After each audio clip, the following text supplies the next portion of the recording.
Avant, il y avait des dinosaures. Maintenant, il y a d'autres espèces qui disparaissent. C'est la vie, non? Dans mon jardin, il y avait des hirondelles, des coquelicots, des papillons. Maintenant, il n'y en a pratiquement plus. Alors, en protégeant le loup et en protégeant l'ours, quelque part, c'est la vie qu'on protège. Nous sommes les témoins d'une disparition sans précédent de nombreuses formes de vie animale et végétale. Une espèce vivante sur deux est amenée à disparaître d'ici 50 ans. L'homme est le principal responsable de cette situation.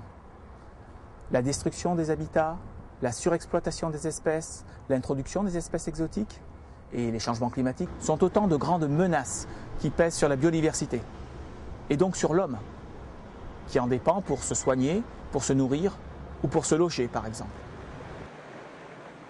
Les équipes du WWF travaillent à la sauvegarde des espèces sauvages.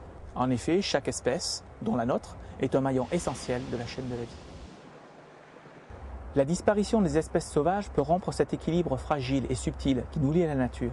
Or, c'est cet équilibre et cette richesse que nous voulons préserver et transmettre aux générations futures. Au niveau international, le WWF protège de nombreuses espèces emblématiques ainsi que leurs habitats, notamment par la mise en place d'aires naturelles protégées.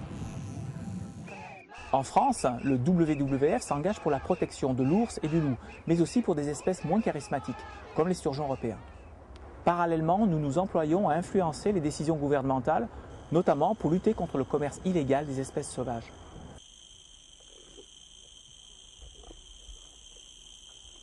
Pour protéger les espèces animales et végétales, chacun d'entre nous peut agir. Gardez à l'esprit que vos achats quotidiens peuvent avoir une conséquence sur la survie ou la disparition des espèces.